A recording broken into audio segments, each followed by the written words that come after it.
I-amaranth, ukufakwa komquba. I-amaranth ingatshalwa ngehlamvu layo noma ngembewu, kodwa lokhu kokubili kulungile.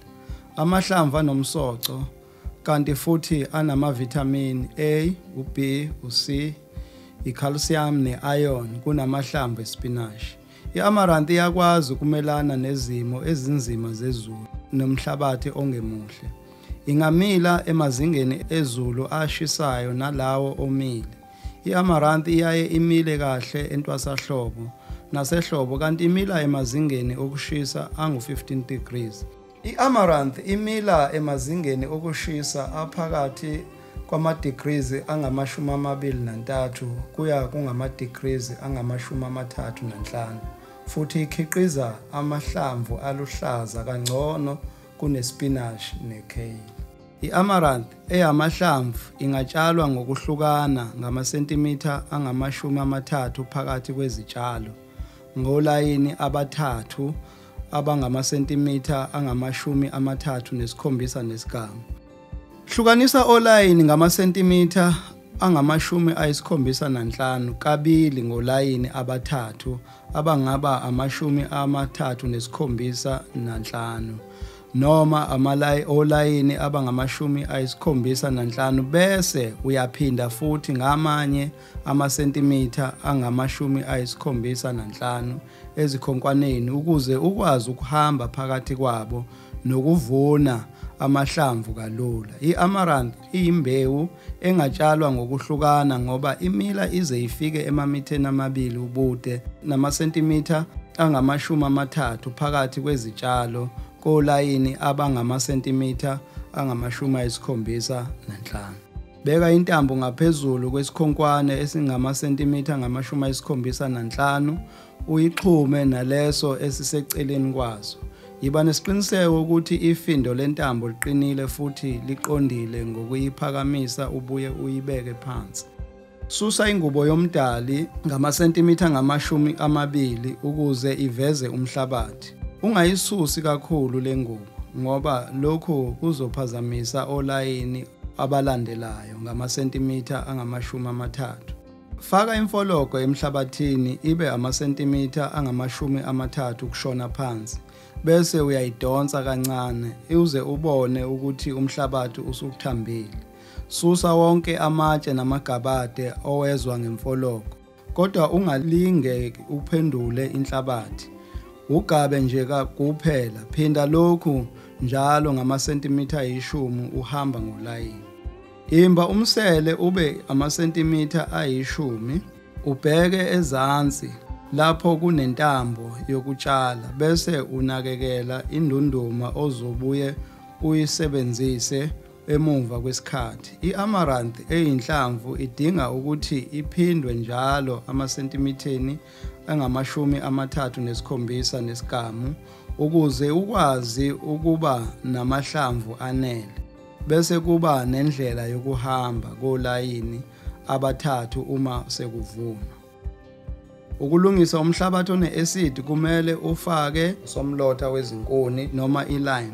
Faka isipuni esiphelele sokudla somlotha wezinkuni noma i-teaspoon eyodwa ka-lime emasentimiteni angama-60 kolayini bokutshala.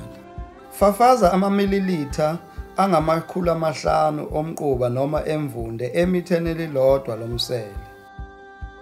Thatha imfumba yomhlabathi endundumeni bese umboza izitshalo okungenani ngamasentimitha 3 omhlabathi ukuze ukwazi ukutshala ngesikalo esanele. Kube isentimitha elilodwa bese uba nesiqiniseko sokuthi imbewu nomquba kuhlukene kahle.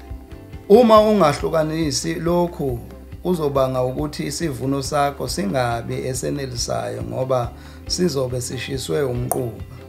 Ngeke kwenzeke lokhu uma usebenzisa imvunde yohlobo oluphambili. Tshala imbewu ye-amaranth eyinhlamvu ibe isentimitha elilodwa ukushona phansi bese uyihlukanisa amasentimitha 15 uqede ngokumboza ngomhlabathi othambile. Ube nesiqiniseko sokuthi umsele uzokwazi ukuvumelana nezithombo ukuthi zimile kahle. Cindezela ngamasentimitha angama-30 emumva kokuvuna.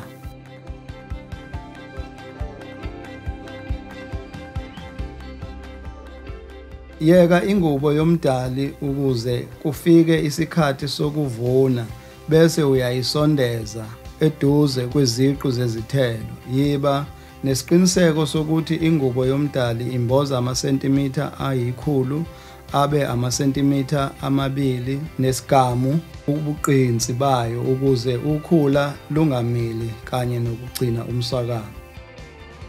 Uma usuvuna, nquma amahlamvu asezansi nezitshalo ukuze lawo angenhla aqhubeke nokumila. Izitshalo zizoqhubeka nokukhiqiza amahlamvu izinyanga eziningi.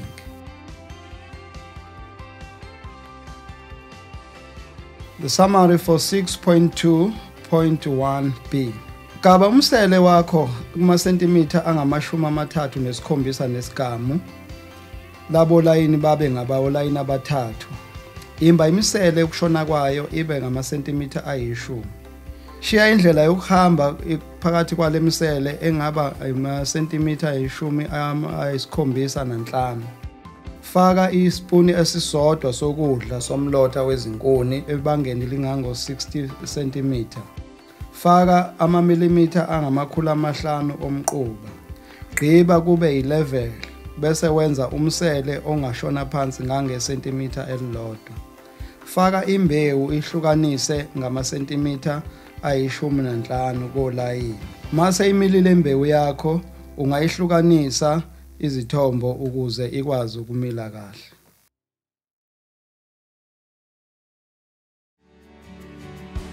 Lolu chungechunge lokufunda ngezitshalo luyinsiza enkulu yokuqondisisa kahle oluzokuthatha ohambeni lokuthola ukugcwala kwezindlela zomdali kwezolimo. Uma sizithoba ngenhliziyo yethu yonke silandela izindlela ubaba wethu osezulwini azikhombisa kusukela ekuqaleni, sizovuna inzuzo echichimayo yezithembiso zakhe.